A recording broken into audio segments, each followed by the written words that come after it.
So yeah, so maybe you overheard me, but Michael Port is not going to be here tonight, and Morgan should be joining remotely. And we will have folks from Healthy Rivers coming, as well as Zuleika and maybe some other folks from CLEER. So there'll be a group. And it sounds like the room has a partition here. There are going to be some people coming in on the other side, so we'll try to keep the meeting going. Oh, they won't be here tonight. I thought you were not tonight. It will be starting shortly, just not tonight, possibly January, February, March. Got it. We're just practicing with the wall. Yeah, nice. I like it. And be some folks in there. And then we have Lori, who is working for the town and is going to be doing meeting minutes and being the board liaison for a variety of the different community boards, including the environmental board. So welcome, Lori. Do you want to say anything? I just moved to Carbondale. I've just moved to Carbondale from Route I, so it's been a really great way for me to come into town and learn more about what's happening and what's important to everyone. And, I've attended all the festivals and music and things like that, but I think this will give me a more in-depth knowledge and be helpful at the same time. So I'm looking forward to meeting everyone and working with boards. Great. Thank you. Thanks. Thank you. Excellent. Well, do you need anything more for roll call? Or are you good with that, Kay? Did everyone have a chance to review the meeting minutes from November?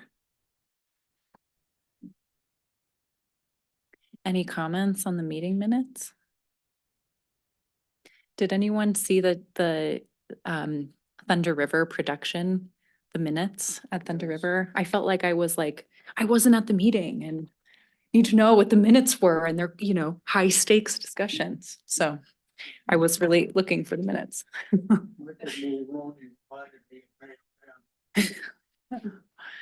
Yeah. Would anyone like to approve the minutes, move to approve, or any comments prior to doing that? I move we approve the minutes. Fred moves.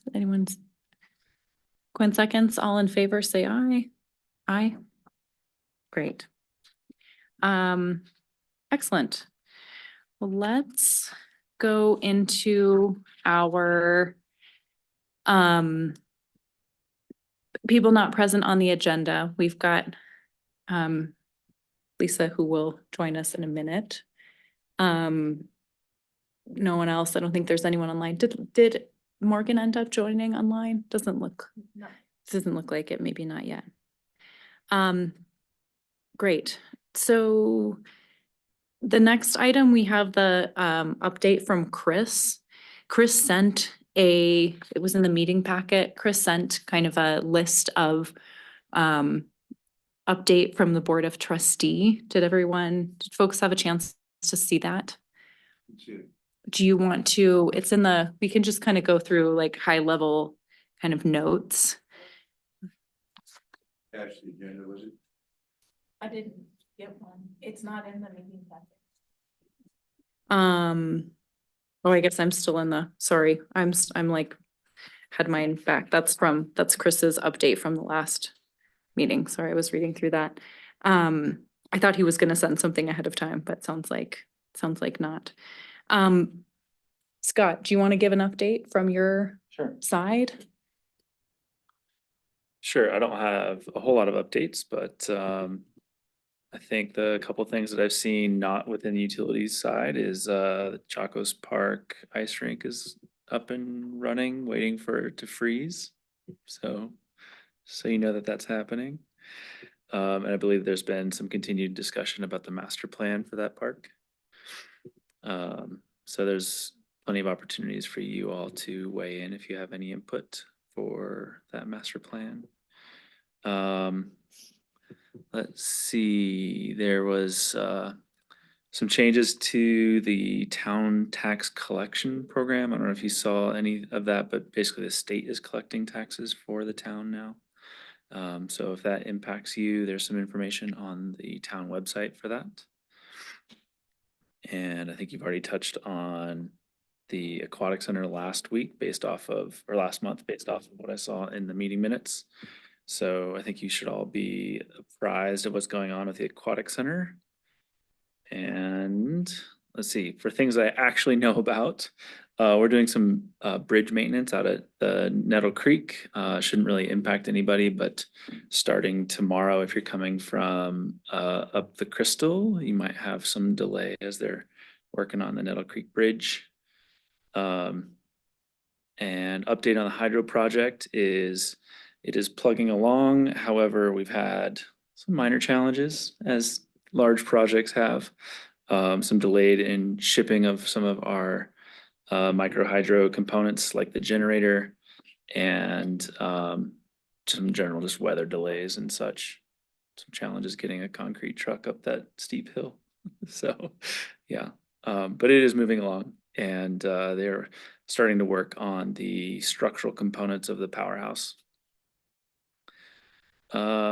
And just a question on that, will that continue through the winter? Will construction on that continue through the Yes. cold months? Yep. Like I said, there's been some delays. Initially, we were hoping to have startup happening around now. I think we're looking at probably another month to 6 weeks out. So towards the end of January, maybe early February to start up. But things are looking good. Let's see, what's next? That's interesting.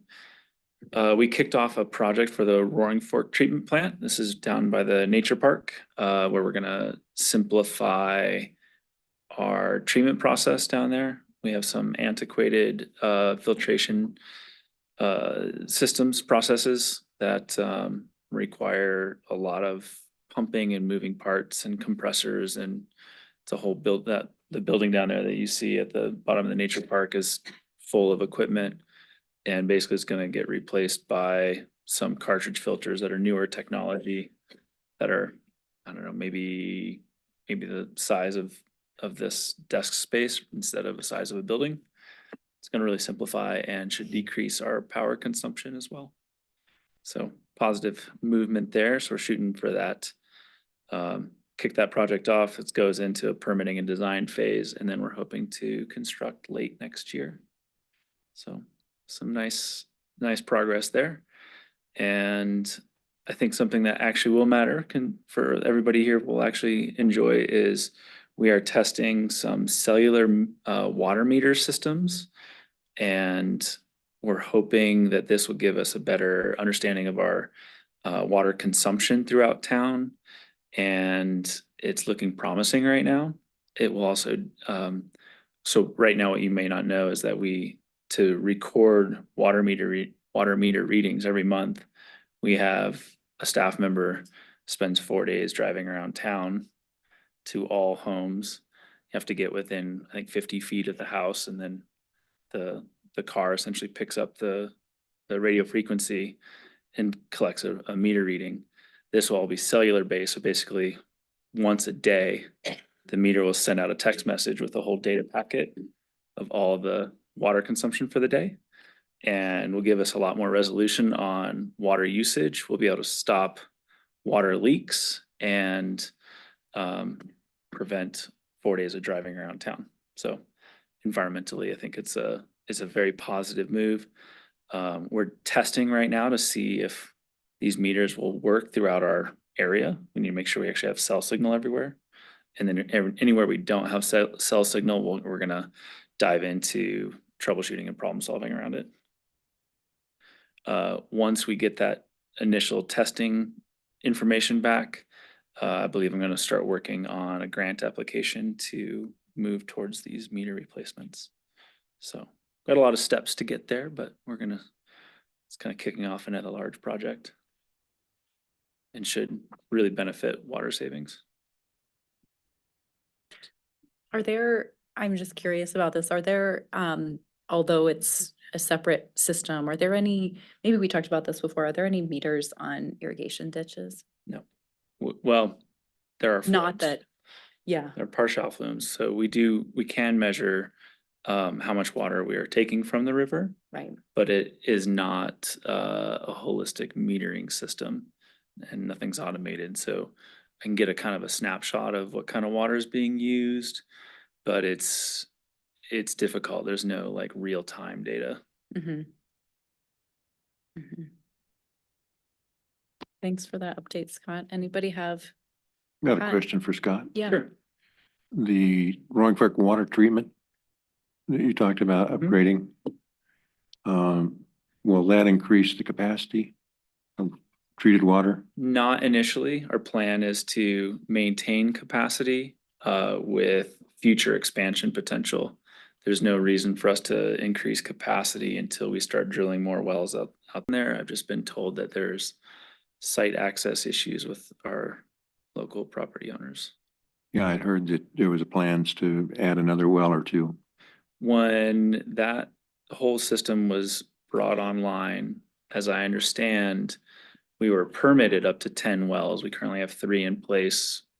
We would like to expand and have not decided to go through the legal challenges to get there. Sure. Thank you. I have a question. Sure. I used to work for the water department in the town I grew up in. I was a meter reader Nice. and You want to install some meters for us? this was at a time when what they call read-o-matics were coming into place. Okay. That's where you didn't have to go indoors to read somebody's meter. There was a meter on the outside that you could. Now this is taking it a step further, and they're going to be able to read a meter from some central location, every meter in town. Yes, essentially it just sends a text message, which all goes via software through Verizon or AT&T as a cellular provider. And it works just like a cell phone. So it's a really nice, simple system as long as it works for us. Okay, you call up an address and it'll give you the reading, right? It comes in automatically. I think you just say like, run it essentially. I haven't tested this yet, but it essentially just automatically does it. And then it populates to our current billing software. No job for meter readers anymore. We'll have a job to install them and troubleshoot them. And what will be really nice is we'll be able to transition from just meter reading to focusing on problems. This will also help us address water leakage. And then that meter reader will go out and start working with residents on, okay, hey, we can tell that you have leakage here, because we get 1 minute data quality. So it's taking a snapshot every minute. So we'll be able to see if you have consistent water loss or water going through that meter. It's indicative that you have a leak somewhere. Yeah. So we'll be able to say, hey, we see a leak here. You might want to check that out. So yeah, so that job will shift essentially. Okay.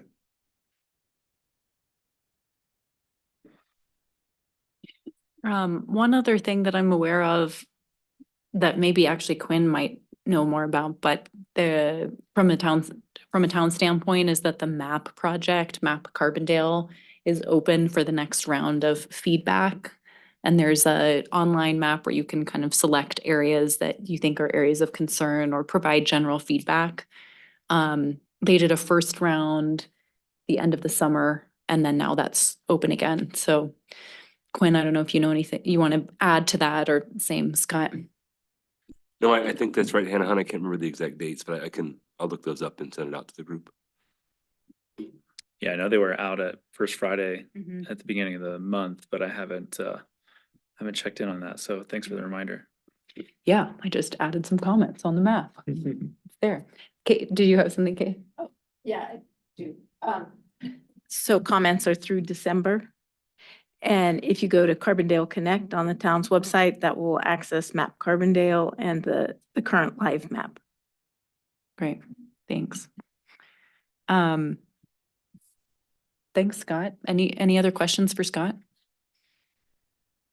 Okay, subcommittee updates. Carly, do you want to talk about what this is? And thanks for your effort. Well, last meeting, we approved the design, so it went up in the Sopra Sun this week, I believe. Yeah, I sent it, got no feedback of when it would be posted, so I'm glad you saw it. And then we have the posters. So I printed 20, so everyone should take some. And remember, we're gonna post them around town.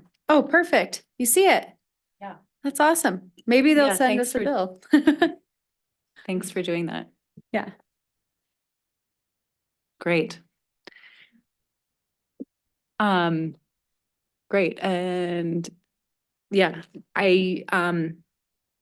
any other thing from the communication side, Pat? I know Morgan's not here. Anything else that was last meeting that we should follow up on from a communication standpoint? Okay.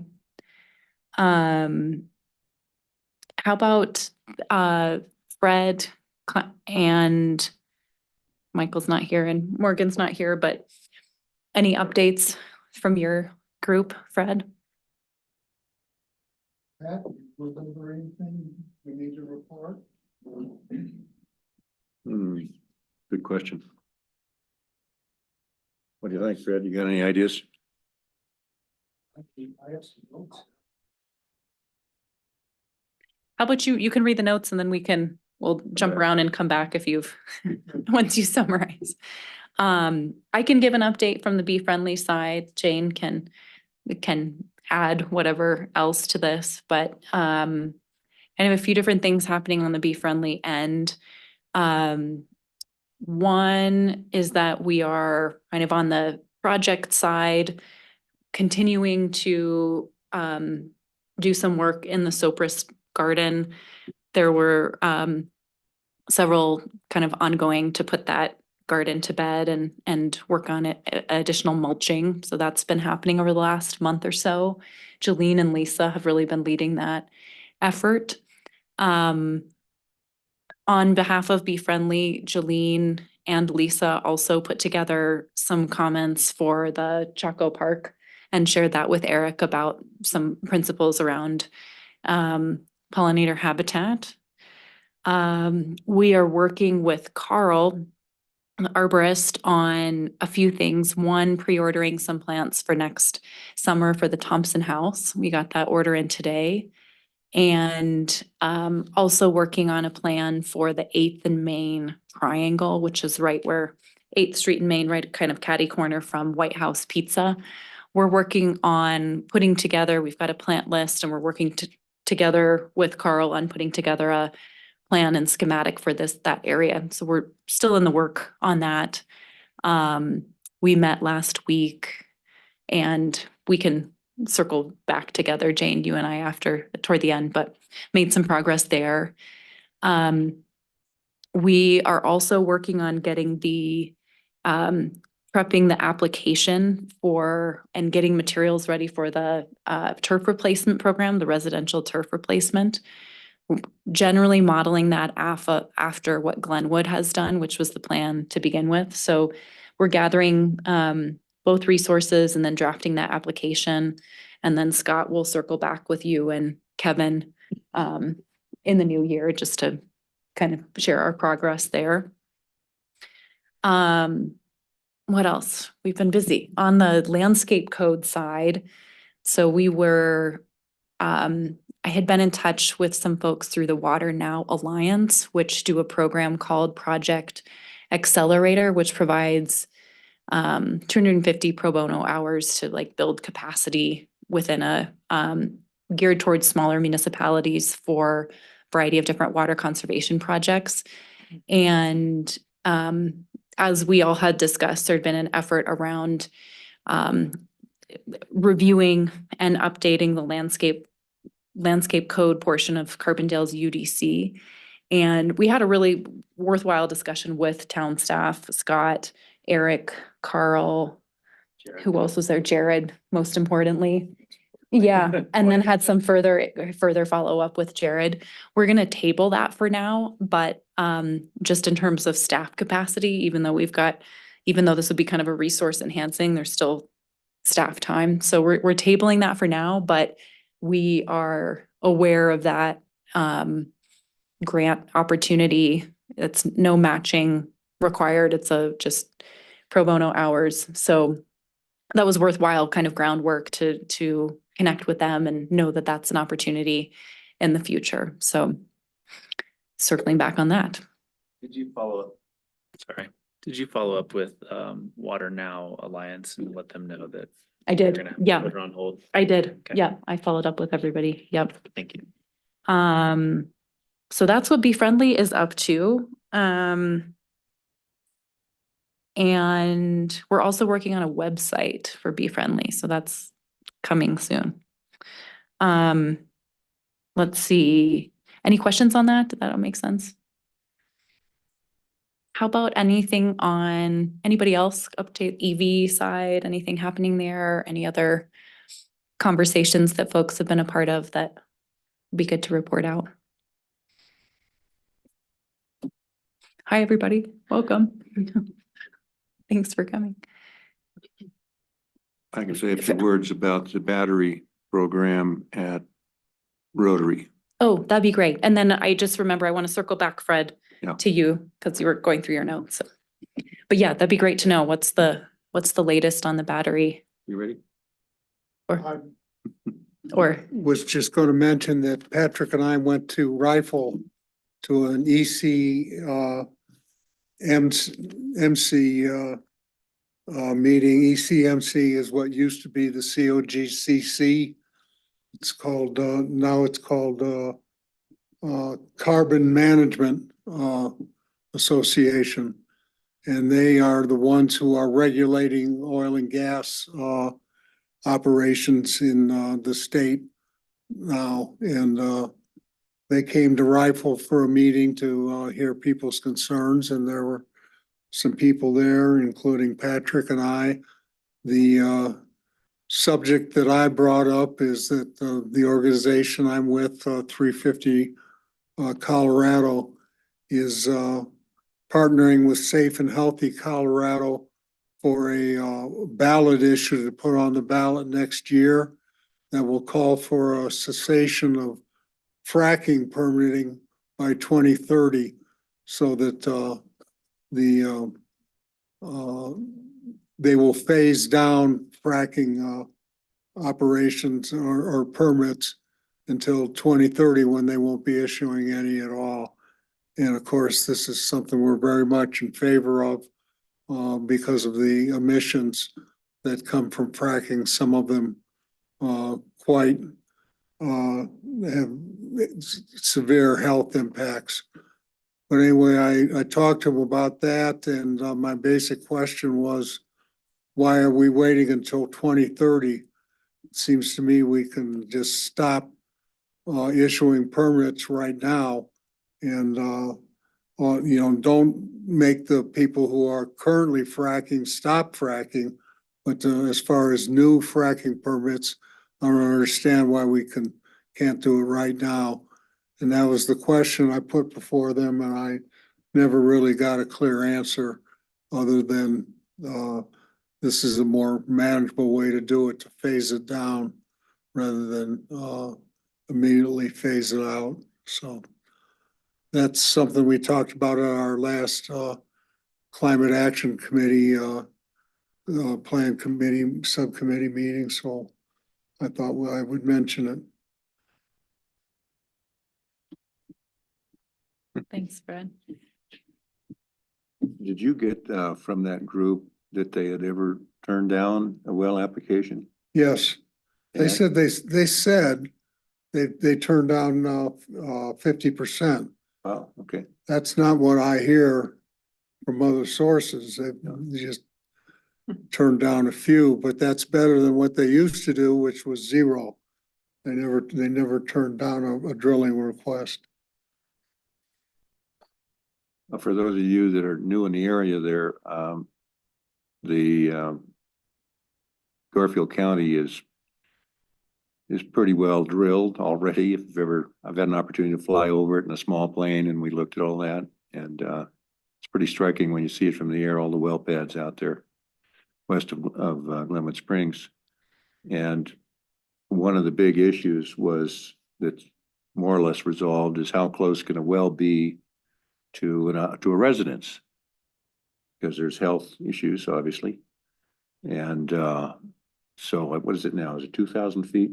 Yes. Yeah, and it used to be 500, I think, Yes. at one time. And I can remember playing golf at Battlement Mesa at the golf course right there, and came around to the back nine, and here's a gigantic oil rig sitting right off the edge of the fairway. And then, of course, they went right up into Battlement Mesa and started putting these wells in right in the middle of housing districts. And there was quite a history of health problems with people who were living up there, who were pretty much a lot of retired people. And so they're around the house, they're around those wells all day long, and subject to, you know, health issues anyway. So it was really a difficult situation for everybody. And it's been a huge battle, political battle in the state. So, yeah, we got a few shots in. I think so. But Pat, tell us what's happening with the Rotary. What's the update with the Rotary? Yeah, the Rotary, um, it's interesting. The Rotary's gonna put some money cycle in. program? They're gonna allow $5,000 for additional bonuses for equipment that gets returned. So that'll be an addition 5,000 total to the program? to, yeah, that's right. Yeah, Got it. they have a fund. Uh-huh. And so that's positive. And we're interested in getting the other Rotaries in the valley interested in working with us on this. We think we're going to have Chris Peterson from ACE be part of the program. When you look at the state program, you'll see that on the eastern slope, I'm sorry, they have a bunch of ACE hardware stores and a bunch of Home Depots that are part of this program. And so you can bring in a power tool, you know, gasoline power tool, you're going to get a discount for bringing it in. And then there's an additional discount that is for a credit. So it's like 30% roughly on bringing that in. So that'll kick off here in the spring. We'll do some promotions and some of that. And Zulika put some of that in the Renewable Energy Progress Report. If you see the back pages there, there's quite a discussion there. So that looks like a pretty good thing. The state's backing in. I think the federal government's got something going with it, helping out some way. Maybe that IRA group. So, you know, chipping away at it. Yeah, glad that Rotary has picked that up, and thanks for keeping tabs on that.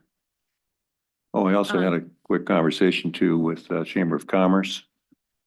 And I'll be following up on that as far as this same battery tool issue and see if we can get some, you know, exposure with the chamber meetings.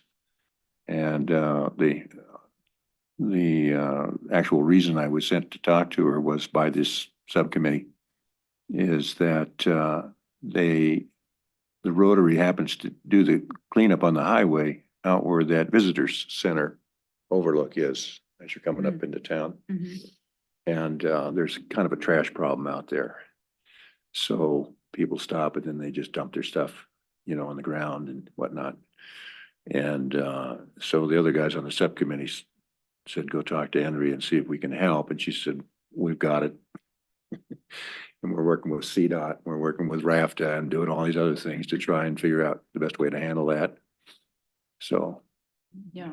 just a little side project there, but yeah, she was on her way out there one day to do the cleanup herself and dreading it, you know, and got out there and found out everything had been picked up.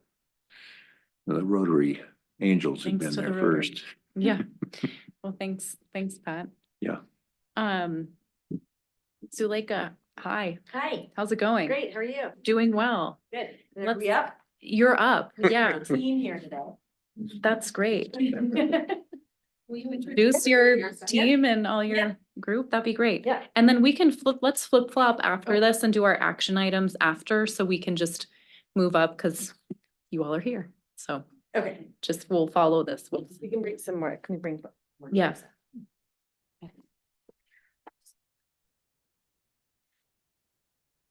Hi.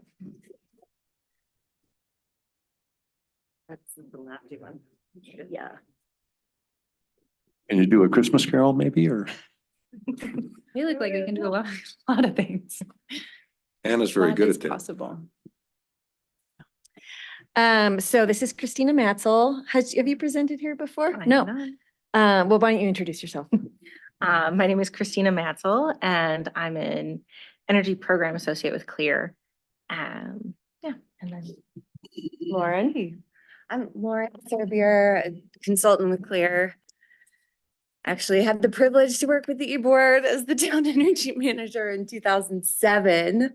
We met in the little tiny room back there, so it's good to be back in business. At the moment I'm helping CLEER finishing up the renewable energy report that we put together for y'all that we'll go through really quickly and answer questions on.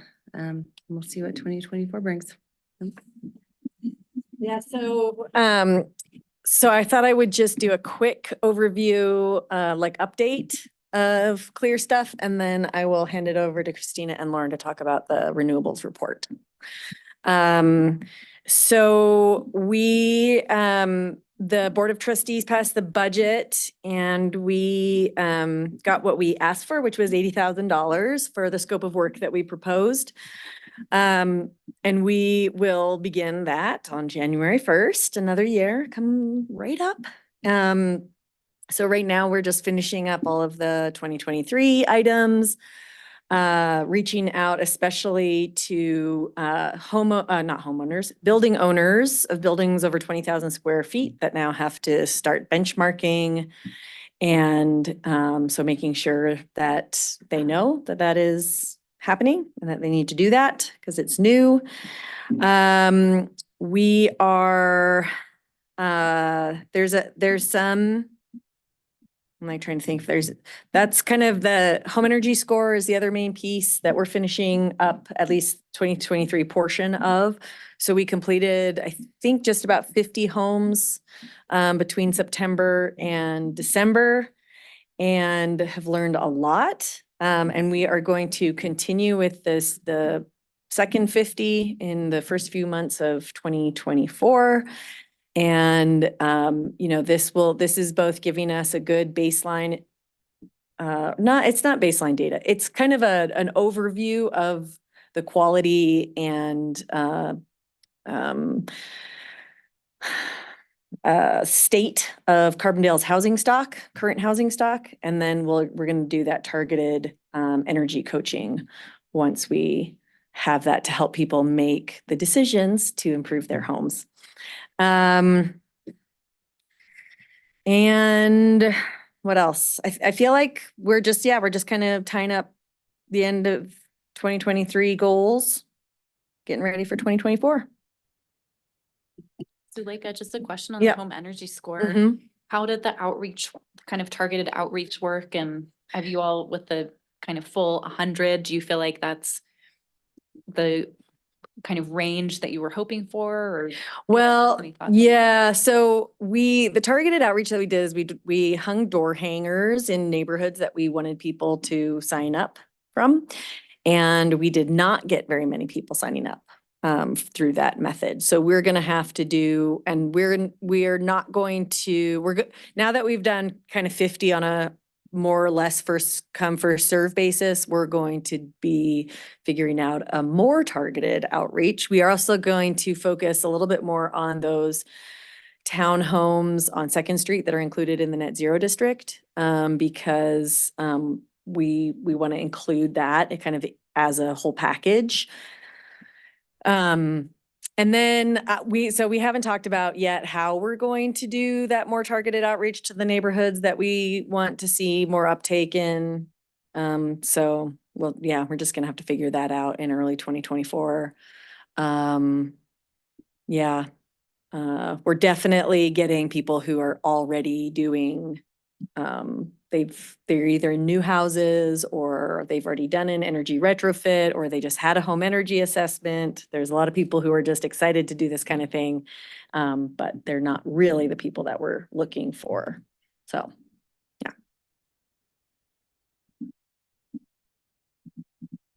Anything else? Okay, so I'm gonna leave it to Christina and Lauren to talk about the solar report that you guys all got. I think, are you gonna just kind of do an overview and then answer questions? Yeah. Yes. Okay. All right, so we have been working really hard on looking at how much renewable energy is supporting the grid for Carbondale. All of this is based on 2022 information. So that includes information from Xcel Energy, information from Holy Cross. And so, yes. Right, so, and then it also includes, I guess, within all of this, we're counting the utilities renewables, so they have a percentage. This is also combined with any participation, so residents of Carbondale participating in the utilities renewable programs. For Holy Cross customers, that would be a program like PURE. And for Xcel, they have their Wind Source and Renewable Connect programs. Yeah, I might add a little bit to clarify it. So Xcel has a program that they've launched that they offer to all the towns where we can go in, take the exact town boundaries, and they'll pull more granulated data than they have been able to give us in the past. They calculate, and this is where I mentioned it in what's called the utility renewables section. So this would be what they're procuring from their wholesale power market in renewable energy across their territory and their sources. It also, though, adds in any on-site renewable energy within Town of Carbondale boundaries that they purchase the RECs for. So anyone who has on-site solar that's received an incentive from Solar Rewards is part of their overall procurement plan between distributed energy and grid supplied renewable energy wholesale, adding up to that total percentage. And that's what they use when they certify at the state level that they're meeting their RES standards. So that's the baseline calculation. When Christina mentioned the PURE programs or the Wind Source programs and now Renewable Connect, that is what we would consider additive, and it's very specific to Carbondale. So that is something that doesn't go towards meeting the utilities renewable energy standard with the state. It's counting above and beyond and helping to push them beyond those goals. So in essence, the report takes the utility renewables percentage, which includes on-site energy and grid supplied, and then adds in those additive subscription programs to get to the total number. Just makes sense. So then the total we came out with all of this data is 48.7% renewable for the town of Carbondale. And this is broken up with, so Xcel calculation is 42.1 for the town when we've pulled out the RECs and then those get added back in. And then Holy Cross is 50% across the board with those additives and the retained RECs. We've added to that 42% for Xcel. We've been able to add an extra 4%, a little over 4%. And for Holy Cross, it's 9.8% with those additive program participation. And there's nobody else has it, but the rec center here way back in the day decided to keep the recs. So it's a very Carbondale specific historical type of arrangement. And we have a minor 0.5% added for Carbondale, and that really is the rec center solar array from back in the day. These days you can't do that. So it's kind of a remnant. And so then when you weight the percentage of Xcel territory with Holy Cross territory in Carbondale, that's how we get to the weighted average of 47. 48.7. So that's your calculation for Carbondale. See. And a reminder that this is gonna be a report that's updated every year. So Mhm. with the previous year's information, when that becomes available, then this can get updated and we can see that progress, hopefully, over time. Mhm. One question just on that, how does that compare to? Other, like, are you doing this, you know, for Glenwood or other communities? Are you doing a similar study? Or just for kind of like putting that 47% in context, like where, you know, I don't know exactly what the context is if that's not a neighboring community, but just would be helpful to kind of get a take on that. Yeah, we are working on Garfield County, so GCE, Garfield Clean Energy Partners, and it just takes up the whole county percentage and 51%. Mhm. So that is a little higher because Glenwood Springs technically is all 100% due to their contract with their wholesale energy supplier. So increases the overall for Garfield County. But most other communities are primarily Xcel Energy, so we haven't looked at those specifically, but I think that Carbondale's doing Mhm. pretty good on the whole. It's a great question, though. I think that we should start to catalog, especially in Western Colorado, but even looking out to the Front Range, what are some of the more proactive municipalities? Where are they coming in at? Especially when they have mixed utilities serving them. And this is just for electricity, right? Yes. I mean, is it worth looking at like a total number and then? I feel like the 48.7 is probably misleading as far as our renewable energy use in town because Black Hills is such a big part of our energy use. I mean, do you think it's worth like factoring that in? Yep, so this isn't a greenhouse gas emissions study and we didn't normalize it for BTUs and therms, so nor are there many renewable energy options. It's a really great question, but it's hard to bring in gas data on that. So I think we could talk about doing a gas study in the future and keep the electric conversation and the gas conversation in tandem. Might be a good way to proceed. I just with our kind of push for people to electrify their homes, I mean, you're heating your home with energy, right? Either that's from electricity, whether it's renewable or not, or with gas. And I just wonder if there's a way to kind of show that and how it might change over time or what our, each homes or the total homes in the town's energy use really is, how much of that's renewable. Mhm. Because like my home is a lot of gas appliances, electricity is a very small piece of my total energy use in my home. And I'm trying to change that over time, but. Mhm. Yeah, I think, why don't we discuss that and see what, Yeah, we do want to do like a greenhouse gas emissions inventory, but we've been talking about are we just doing Carbondale town, like the town of Carbondale's owned by Town of Carbondale buildings? Or is it gonna be a greenhouse gas inventory, including everything, including transportation and all of that, which is a much bigger thing? So we just haven't figured out what the scope of that yet is. But remember that this one is specific just to renewables. Renewable. How much of our grid is renewable? And not so much what our total energy use is of the town. Because yeah, we are on that scale of moving towards electrification in our code and everything. And we will be able to see that over time, but this one is specific just to renewables.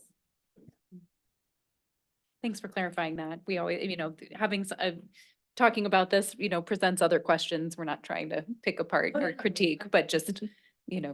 brings up other questions. So That's thanks great. for that. So then further down in the report, next section is customer participation. And that's really all of those additive programs. And that's what increases the percentage for the town. So we've got a couple pie charts for Xcel and Holy Cross. There's far more programs for Xcel. So a lot more happening there. But so it's still a significant number of people. Mhm. Yep, and so these pie charts actually do show the base level utility programs and additives. So if you subscribe to a solar garden or on-site solar, that's considered part of the base utility mix for that particular utility. And then again, one source would be additive. I think the notable thing here is 21% is actually not a bad number at all. And it's almost 700 customers within the town of Carbondale that are participating in programs of some type, additive or baseline, base mixed renewables. So lots of room for growth, but it's not negligible. Yep. And then we did also record some key solar sites that were included in this, in all of this percentage for the town. So a list of town-owned solar, library, Roaring Fork High School. And then we also included the community solar subscription that the town subscribes to. And with 350,000 kilowatt hours over the year is, so the total of that is, so 9% of all residences and businesses have installed solar on site. Questions? Yeah, questions? I want to thank you guys for putting this together. Thank you. I think it's really important to look at what solar we have. That's how it's operating. I know the utility companies can tell how much of that's coming back into their grid. I think that's reflected in their electric reports. So that's definitely a good thing. And so this makes me think that to ask, given what we know, what your report is saying, where should the town of Carbondale be focusing its efforts to reduce emissions? Are you asking specifically like the town of Carbondale Board of Trustees, or are you talking about general people? However it happens.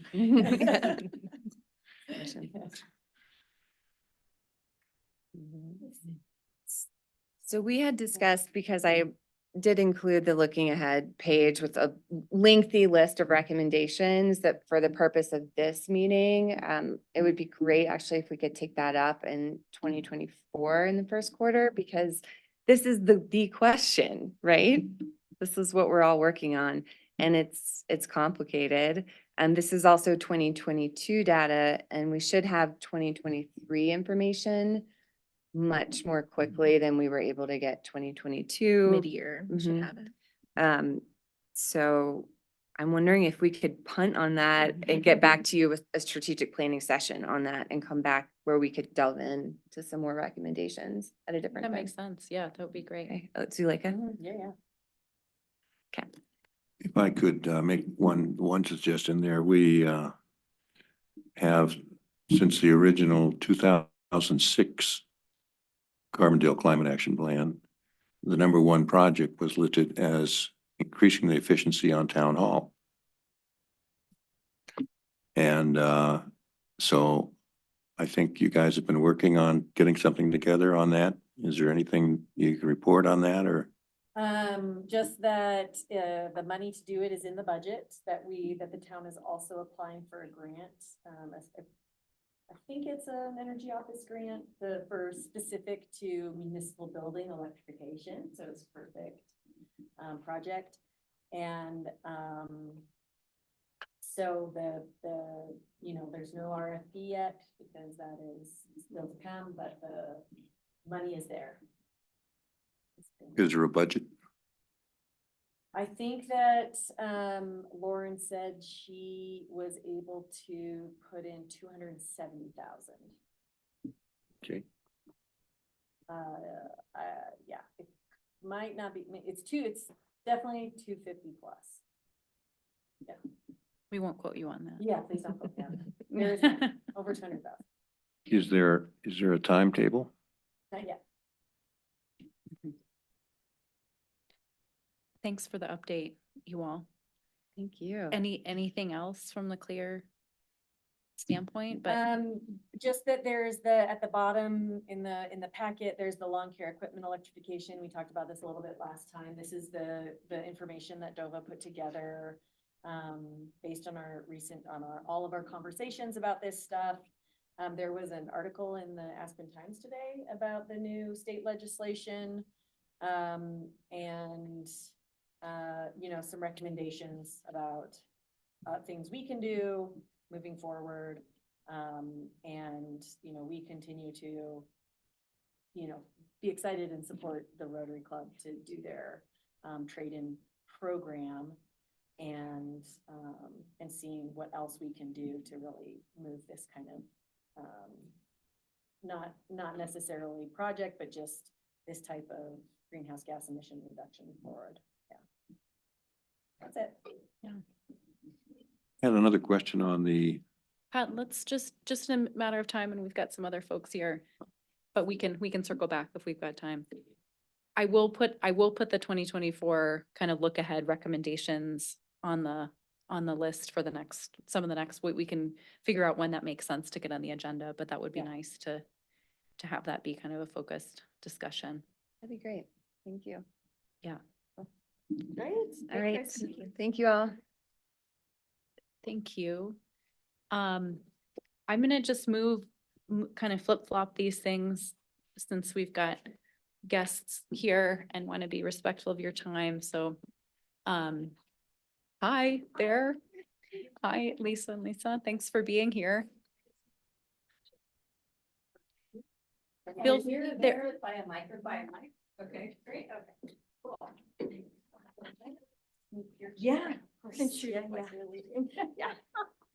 And so I'll just say, this is Lisa Tasker and Lisa McDonald from Pitkin County Healthy Rivers. And Quinn, you know Quinn. And yeah, we've got some other, Carly works for Pitkin County Open Space and I work for Pitkin County. So we've got other folks that you may know in the room, but thanks so much for coming and really looking forward to just kind of picking your brain and hearing more about the program and just being able to kind of have a little education back to us about what's going on. So thanks for being here. Good. Well, thanks for having us. Thanks for the invite. I am Lisa McDonald, and Lisa Tasker is joining me tonight. I'm going to hand out a couple of our anniversary reports. It's a couple of years old, and you'll see on the back that Lisa Tasker was formerly a board member, and we received the okay to hire from the Board of County Commissioners a couple of years ago. So Lisa's coming up on 2 years working with us. So I'll pass these out. We've got some swag like Quinn has, and I'll start with a little history of the program for you guys. thank you. And I don't know how many people in this room are supportive of beavers, but I hope everyone. Yes. But we've got some stickers here too for water bottles or I don't know, whatever. Cool. Oh, boy.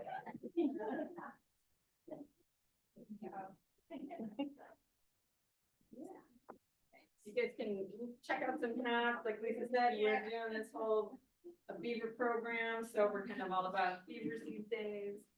But we've got some river hats, got some beanies, so check them out as we're giving you guys the update. And I know Lori, oh my gosh. All right, so. Red's on, yep.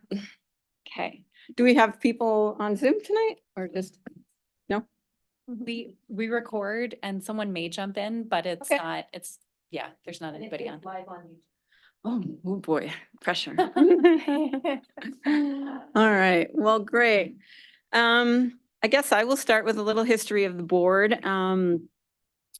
Water in Pitkin County covers a diverse range of uses from fly fishing to kayaking to rafting, wildlife and riparian areas, and just the community's enjoyment of a river.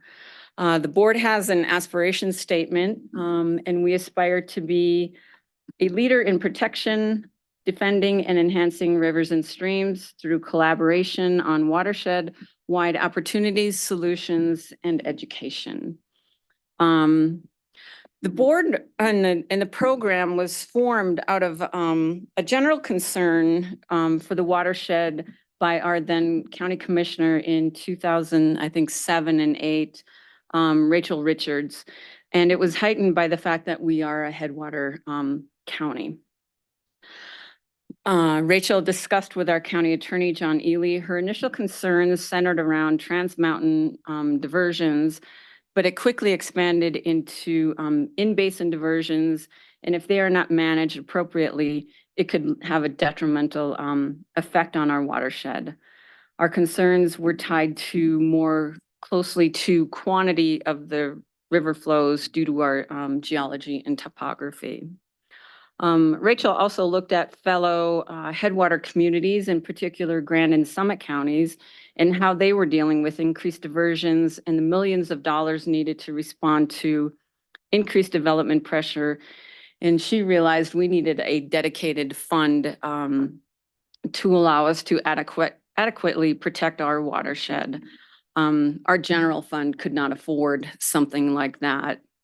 So the commissioners looked to a state statute, which is 29-103.7, that allows special taxes for water rights. They determined it was appropriate to put a sales tax question on the ballot on behalf of a Healthy Rivers Fund. That question went to the voters in 2008. It was referendum 1A. The question would have a segregated stream of revenue, which is a sales tax fund, and managed separately than any other fund in the county. And it was dedicated to 5 issues. Those are maintaining and improving water quality and quantity within the Roaring Fork watershed. So even though the tax is collected in Pitkin County, our funds can be used anywhere in the watershed, Roaring Fork watershed, Marble to Thomasville to Carbondale to Glenwood up to Aspen. The second is purchasing, adjudicating changes of, leasing, using, banking, selling, and protecting water rights for the benefit of the Roaring Fork watershed. Working to secure, create, augment minimum stream flows in conjunction with nonprofits, grant agencies, similar entities to ensure ecological health, recreation opportunities, and wildlife and riparian habitat, promote water conservation, and improve and construct capital facilities that contribute to the objectives that I just listed. The question offered to electors was a 0.1% sales tax coupled with a debt authorization of up to 12 million. So we could bond up to 12 million, and it's 10 cents per $100 sales tax collection. Let's see. I don't know if you're familiar, everyone is familiar, but the whole watershed encompasses an area of 1,450 square miles. It's approximately the size of Rhode Island. And it's part of course, the larger Colorado River Basin and contributes, I think at this time anyway, when I was drafting this a few years ago, 940,000 acre feet or 306 billion gallons of water each year to the Colorado River. The voters recognize that the health of the watershed tied to the economic viability of the county, say, fly fishing and enjoyment of the river, as well as quality of life for its citizens. The question passed with the 63% of the voters in favor of the tax. This was in 2008 when the economy was tanked, so it just kind of shows you how passionate the voters of Pitkin County were to, pass the tax. The also great thing about the sales tax is that it does not sunset. We don't have to go back like open space does, to reauthorize our funding. So that's like fantastic. It's brilliant that it doesn't sunset and that we can use it in the watershed. So I have to give credit to Rachel and John Ely for that insight. So after the referendum passed, the Board of County Commissioners advertised and began interviews to seat a 7-member river board. The board was constituted in September of 2009 and held their first meeting in October of 2009. The fund is managed by the BOCC, but upon the advice and recommendation of the River Board. We have 5 members that must be from Pitkin County and 2 members that live in the Roaring Fork watershed. Let's see. The recommended expenditures include but are not limited to litigation, board-initiated projects, grants, joint projects with other like entities. For example, we are working with the town of Carbondale on the Crystal River project up here at River Valley Ranch. We contributed about $50,000 towards the planning of that, and we've also have a budget of $450,000 with the town of Carbondale among their other grant opportunities. We also participated in the Weaver Headgate, which is up on the same project. We've issued almost $1.5 million in grants throughout the whole Roaring Fork watershed. 480,421 of those are in the Crystal Valley.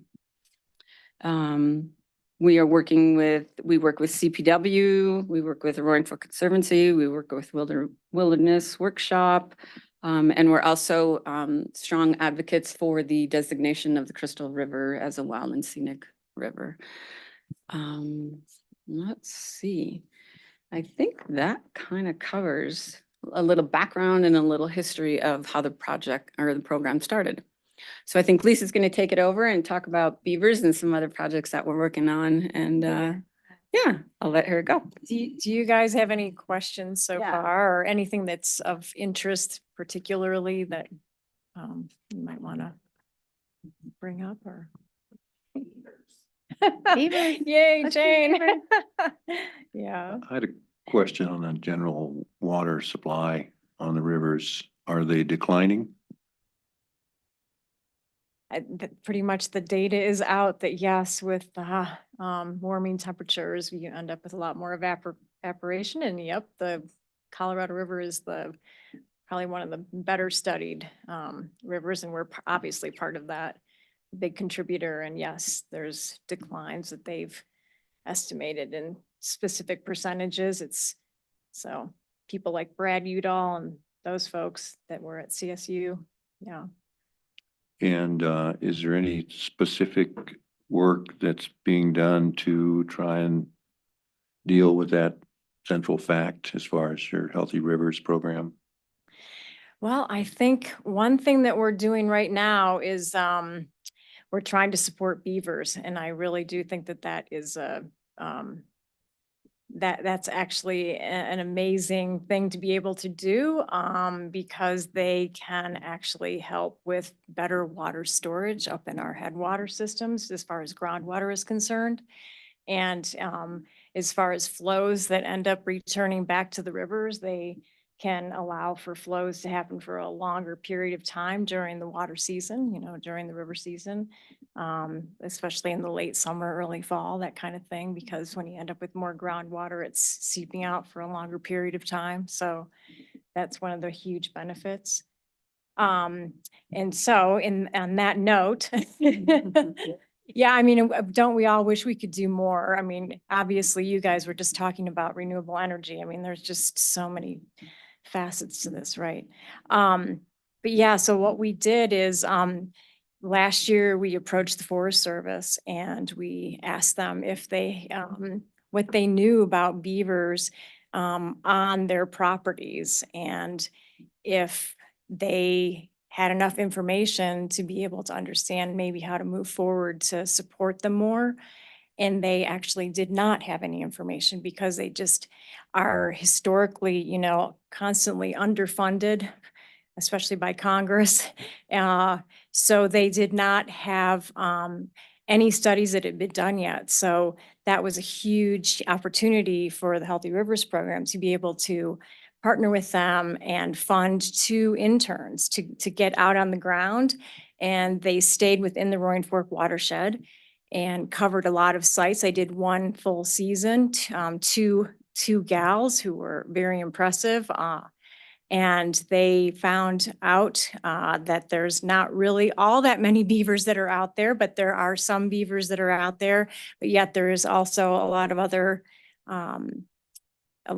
habitat that is not yet occupied. So that was the big question that we had. Is a lot of private landowners are very, concerned about having beavers on their properties and oftentimes want to move them. And it would be really wonderful if the Forest Service was obviously able, with their large acreages in our watershed, to be able to take some beavers. So we're not to that step yet, but we found out, we went from 0 information to having a lot more information about, what's happening with beavers up on the forest. And that's a really big deal.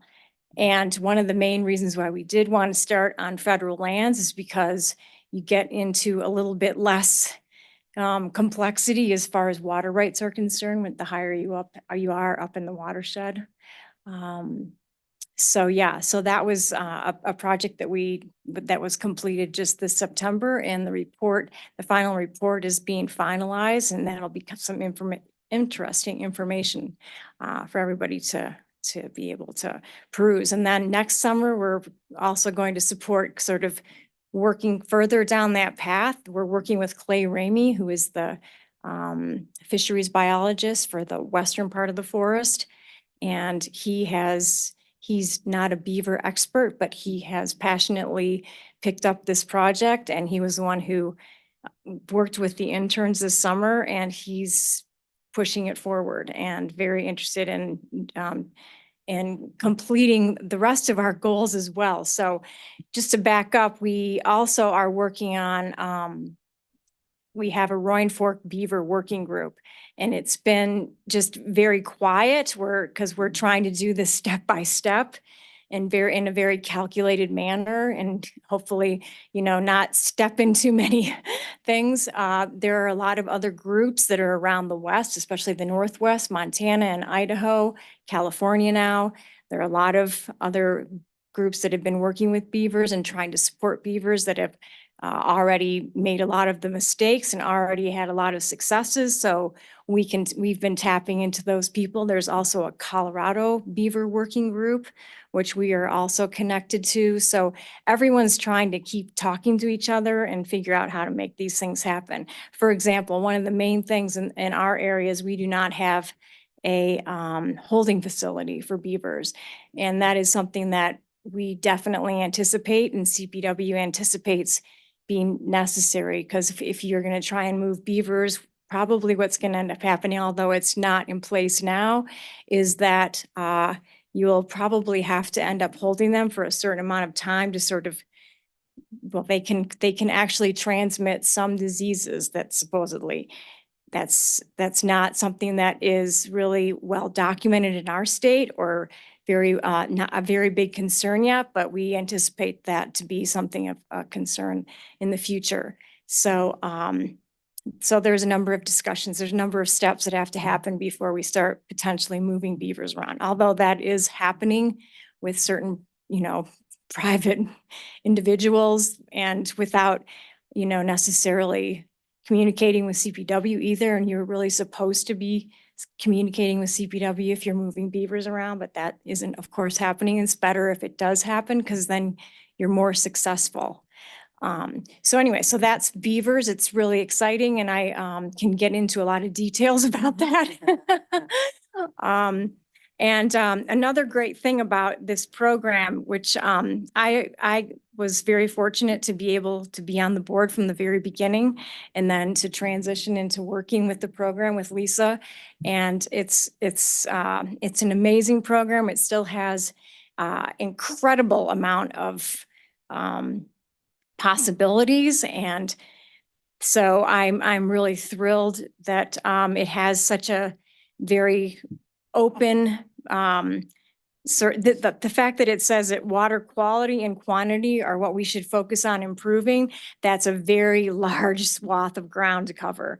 And so our creativity can be immense, which to me is amazing. And that allows for really trying to do some really brave projects, which is not always easy to do in this day and age. So one example right now is, trying to support Crystal Wild and Scenic designation on the Crystal River. And that is a very, very challenging proposition, as it turns out. So, but we've been very involved with funding the facilitators for that effort, and very involved with the stakeholder process and the steering committee. And we continue to be hopeful, but that's something that's definitely stay tuned.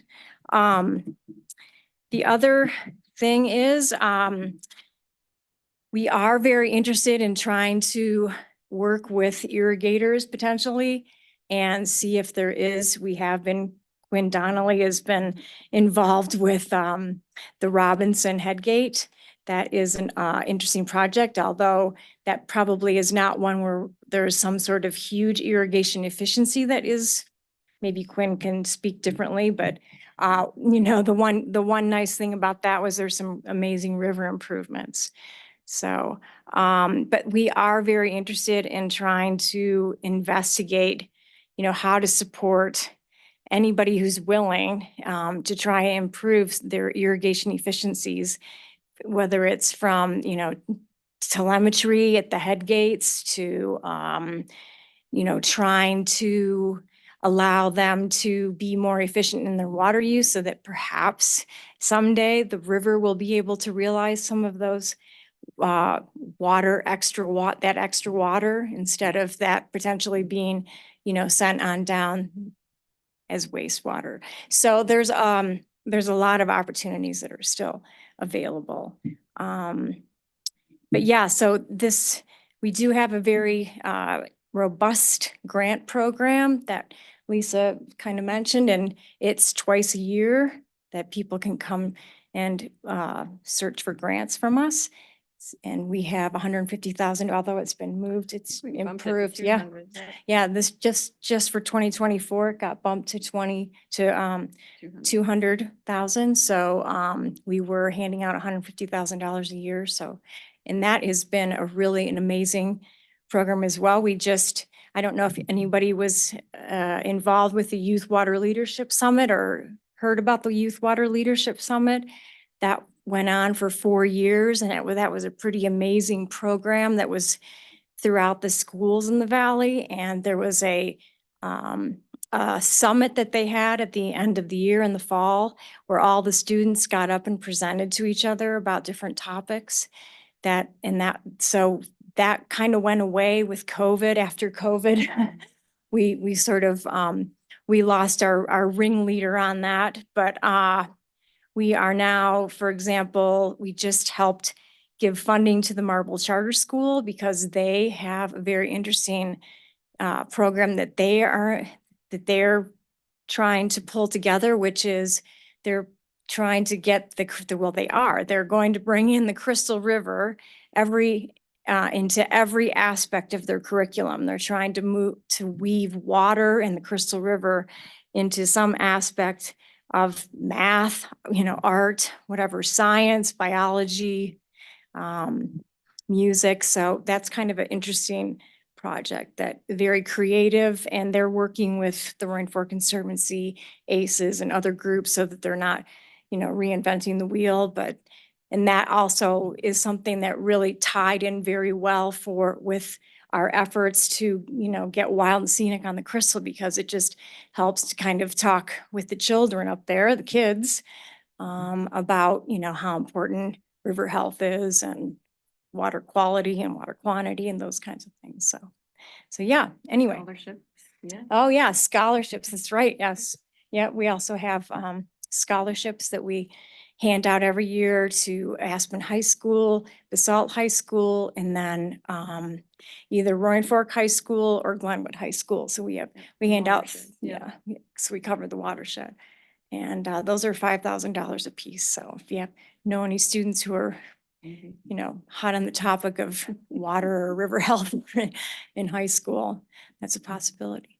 Yeah, so that's a whirlwind tour of the Healthy Rivers program. Thank you. I have a few questions and I don't know if other people have questions too. Pat has a question. Pat, you go first. So I'm looking at the back page here and you have your advisory board members. Are any of these people irrigators? I wish. You're gonna need those guys. Oh, no, we know, we are very well aware that 85% of the water is used by agriculture on the western slope. That's something that Kevin Rain, the division engineer at the top, is constantly been, Well, you know, they just had that big meeting in Las Vegas yes, and I think they got some work done. yes. And I think, and there's been a discussion here in Crystal River for years about not using all your allocation. You know, for example, when you go to a more efficient irrigation system, you're not flood irrigating anymore. You don't need as much water. But as you know, the irrigators are worried that they're going to lose their rights if they don't use the water, right? So that's a kind of a tough, sticky wicket, as they used to say. Yeah, and actually, that you mentioned that, Patrick, so the drought, why did I not put that on here? There is here it is. Can I bring that? Hold on 1 second. Let's see if I did grab that. Yes. So, out of that, one of the things that just came out is this final report for the Colorado River Drought Task Force. And that was something that was created by the legislature last year. And they just gave out their recommendations. And one of their recommendations that they have given is related to, I wrote it down somewhere, but it's related to what you're talking about, which in Division 1 and Division 2, so there's various divisions. We're in Division 5, Division of Water Resources, Division 5. And in Division 1 and Division 2, which are Front Range divisions, irrigators have a lot more freedom to be able to lease water and not lose their water rights. And one of those recommendations is for that to become a statewide program so that some of these irrigators, agricultural irrigators like in our valley, can do more leasing without the threat of losing their water rights because they're not putting them to beneficial use themselves. So there's some people are really trying to dial down on some of those issues. Yeah. That's a tough one. Yep. But I did want to read just one more thing that I thought was kind of interesting that came out of that meeting, which I thought was a little bit good. It's a gentleman, John Ensminger. He said, so they're trying to talk about, and I don't know if anybody read Heather Sackett's article today in the Aspen Times. I recommend reading that because it does talk about what was happening in as far as the Colorado River talks are going. But he's from the Southern Nevada Water Authority. He's the general manager there. And he said, expunge can't from your vocabularies, he told the entire crowd that was there. The savings we need are all around us. They're small, they're incremental, but they're there. I'm asking every water user to look at every water use and figure out how incrementally we all contribute our little BB of silver buckshot to the solution. So there's some interesting, I think there's some really positive conversations, and I think people get the severity of the issues. Cool. One quick thing, I'm halfway through a book called Eager. You know that book? Yep. Oh, yeah. That has been an inspiration for a lot of people. Yeah. One of the best books I've ever read on environmental issues. The writer is fantastic. It's just every page is just really interesting. Right. We're trying to bring some authors to come in and do some book. Yeah, know, yep. Yeah. There's another book, Beaverland, that's the Beaverland, author. we're trying to get her Yeah. to come. Yeah, so we'll keep you posted on that. Yep, and keep me posted. Thank you.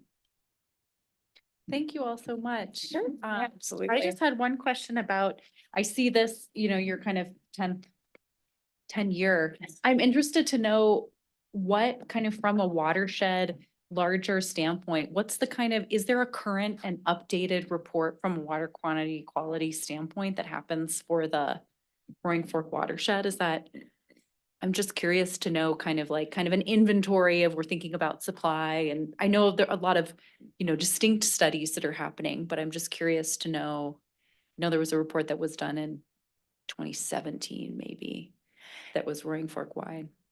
So in relation to what exactly, From are a, you thinking, Hannah? from a quantity, more from a quantity kind of supply standpoint, kind of to Pat's question of we recognize that there's supply decrease and there's these efforts and programs to increase groundwater and, from a supply standpoint, how is that being monitored? I guess is really where the question's kind of coming from. I don't think there isn't really an overall effort of, looking at the area and the watershed as a whole, as far as that is concerned. I think it's something that's more specific, like, how much water is available, given water year on the river, and how much deficit is there for various irrigators, or, like in 2018, when someone put a call on the Crystal River, that was the first time, people found out that they had unaugmented wells up the Crystal. That's a kind of a paper water right issue more than an actual structural water right issue.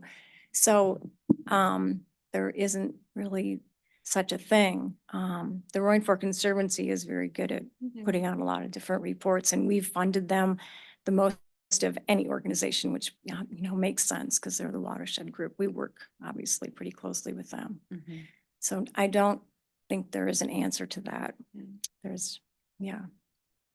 Well, thanks so much. Does anybody else have any other questions? Yeah. Gwen, do you want to say?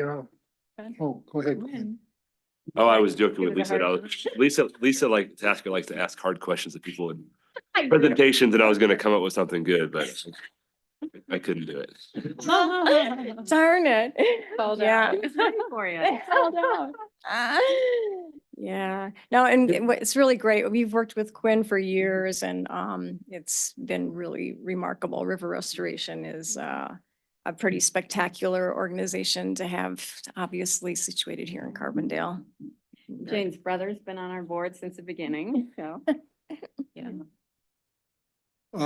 Your beaver project hasn't received some bad press. I've read articles that talk about flooding and other problems related to that. Any remediation plans for, some private property owner gets a beaver pond in his property that he doesn't want? Is there any remediation for something like that? Yeah, there's kind of two answers to that question. And the first one I'll answer directly is that, yes, I think one of our future efforts, which is it's not done yet, but is, it's definitely very new, is that the Healthy Rivers program is anticipating helping to support people with devices called beaver deceivers, and trying to actually help landowners specifically try and live with beavers if they possibly can. The U.S. Fish and Wildlife Service actually has been helping to some degree, with most people not knowing this, in funding beaver deceiving devices, which what I'm talking about is something where you can keep a pond level to a certain elevation, so that you might not be flooding your road, or you might not be impacting an area of your property such that it's a problem. You just keep the pond to a certain level. So the second answer to the question is what we're really hoping to do in the future, which is happening all over the West and the Northwest, is in certain communities is trying to help people figure out how to live with beavers when they do show up, potentially. It's sort of this new era of trying to live with wildlife. It's, it's sort of slow to catch on, but it has been done in other places. So we aren't going to be reinventing anything or trying anything brand new. We're just going to be copying what's already been done. Okay, thank you. Thank you so much. That's great. Thanks for coming. Grab a hat. Yeah. Thank you. Yeah. I like them pink one. Yeah. I think Scott needs to pink beaver hat. Thank you all so much for Yes. coming. Really Thank appreciate you. it.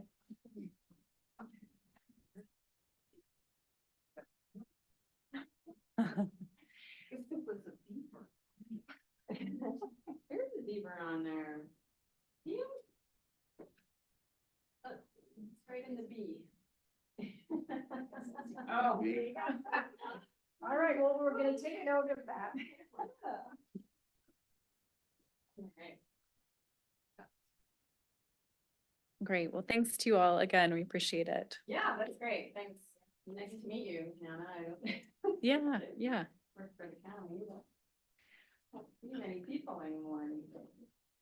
Yeah. So I'm gonna just shift now to number 8 and we can just jump back into kind of action items moving forward and then wrap up with extra time with some work session time if we get there. So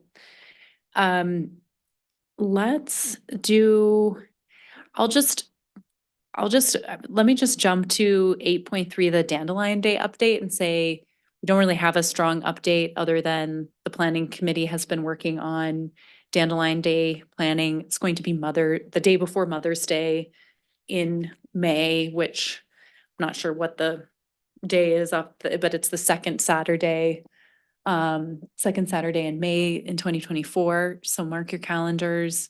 Be great to have eBoard do our booth and be around that day. But more information kind of coming soon on that and our involvement. So And is Quinn, is she running it again? Quinn and Kat, Quinn and Kat have been organizing and I've been kind of somewhat looped into that, but want to be more looped in. So that will happen come January. And we'll just keep going up the list. Upcoming membership vacancies. There are a variety of different people have connected with me who are interested in the e-board, including some youth members, which could be really great. And so that's something that will probably happen in January. I've shared that would be a good time for people to, if they're interested.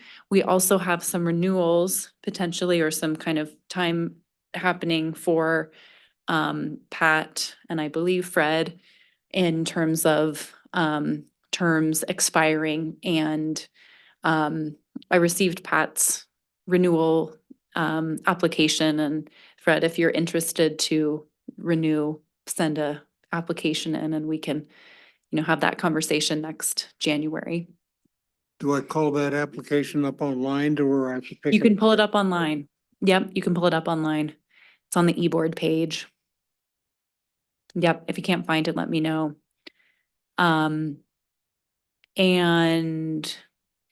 Kay, anything about the kind of way that the staggered, do you want to speak to that a little bit, just in terms of when people's terms starts and? So if you're renewing or, because of the updated boards and commissions ordinance, if you renew, if you're renewal or you're a new member, if we've had a vacancy, you'll start your normal term, but then all of the terms will end in either 2025 or 2026. And At then the we'll same time. Yeah. stagger them. So, yeah, so the plan is to eventually have everybody turning over at the end of May, so that we can have uniform vacancy announcements, some onboarding, some training, and it's a little bit, it's kind of gotten out of the control in terms of people coming on and when they leave. And so this is a way to help kind of normalize the process. Right. So in effect, the terms would end at the same time, even though they might start at a slightly different time in like order if- to not have a If they start vacancy. in January of 2024, the terms are all 3 years now. So, that would mean, technically they would end in January of 2027, but because they're coming on early, the terms will probably be shortened just so that we can start having that regular turnover at the end of May. So if you start in January of 2024, you would end in May 31st of 2026. And that's, some of the terms are going to be a little bit shorter, some are going to be a little bit longer. And then number of members, is that all been standardized too? 7. And an alternate or And- just 7? 1 or 2 alternates, depending on how each board wants to handle it, Okay. and then a youth member. And then an option for a youth member. Yeah, and I would say the youth member, the idea, my understanding is the idea is to really embrace if there's a youth member that wants to be a part of a board to make that possible. So they don't have the same 3-year requirement and there's more flexibility. So if a youth wants to be involved, we will Are these welcome high them. school kids? Middle school. Middle school? Middle school. Okay. Yeah. Yeah. My plan was to connect with them outside of the meeting format and kind of give them a heads up of what the meeting, what what the e-board is, and then see if it's a good fit. So just a heads up that that's coming. Are you changing the number of members from 12 to 7? It's The new ordinance. Oh, the new ordinance, it's out? in spring or something, it happens. So It'll Yeah. be in the new ordinance when it comes out. The new ordinance was approved this summer. Oh, spring and or it is summer. a done deal. So all of the boards and commissions have 7 members regardless. you don't know the number of that one? I don't have. Okay, I should be able to find it online. Mhm. Potentially. I don't know. I send me an email, Pat. I can send it to you. I've got it in my, Okay. I was looking at it recently, so. Okay. So we'll have membership discussion next month. So if you're interested, let us know. If if you're not, get ready to have a discussion. Is there a salary? Right, that was what was missing in that ordinance. what- I knew what there was up? something missing. Okay, 8.1, working up. 25th anniversary party sometime in January. We talked about, or in terms of the meeting minutes from last month, talked about gathering in January, doing some kind of a potluck. It sounded like there was a variety of different folks who've been identified, who have been a part of the e-board over the last 25 years. So want to just kind of move that forward in terms of who wants to take on that in terms of setting a date, contacting people and making that happen. I had committed to getting the group towards a date and a location, so need to send out a poll. I think the thought was that we would pick a date that works for all of us and then invite the other folks, and if they could come, great. If not, then Yeah. that's okay. So I'll send out a pool after the meeting and get that going. I meant to do that That sounds good. in November. And then location wise, Pat was gonna help me pick a spot. I guess it's kind of dependent on how many people come too, I guess. So luckily, I think late January is not like a super popular like holiday thing, so I should be able to find somewhere. That sounds great. Okay. That sounds great. And if it's happening in January, sometime after the next meeting, we can talk about it then, but sounds like if you want to get the ball rolling and Pat, you want to help out on that, just keep us looped in, but I think that's fine to just keep that moving. Sounds great to have a gathering. There was a lengthy discussion on using money from our e-board budget for that and whether that was allowed or not and how much to use. And I don't know if There was a conversation on using the money from this year, but it would have had to have been used to hold a spot already, right?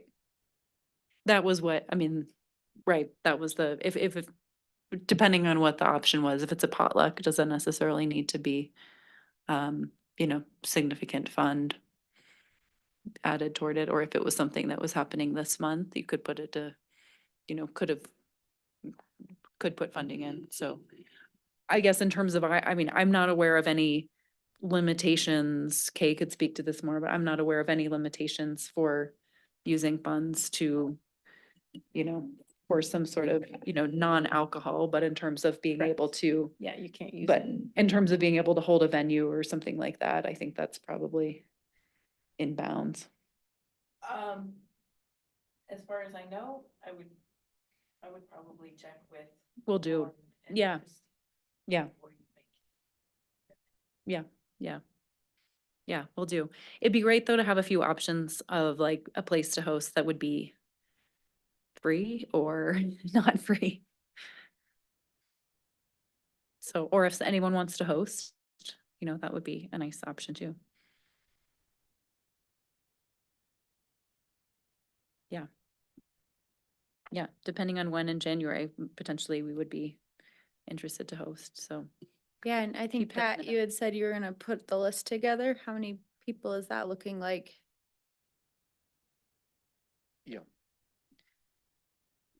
How many folks, Pat, do you think are on that list? I've been on the board 9 years. I've got probably emails from most of those people. About 3 dozen.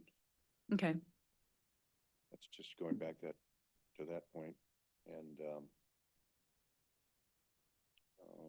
and then there's people, the original board members, there's still a few of those folks around yeah, on the first board. Might be interested. Doc Phillips would probably show up. yeah, Maybe Alden Skiko, he was on the first board. Jeff Dickinson was on it. yeah, And, some other people I think you guys know. yeah. Are you all, Pat and Quinn, okay being kind of the party planning committee? Do you need more support? When I think party, I think Quinn and Pat.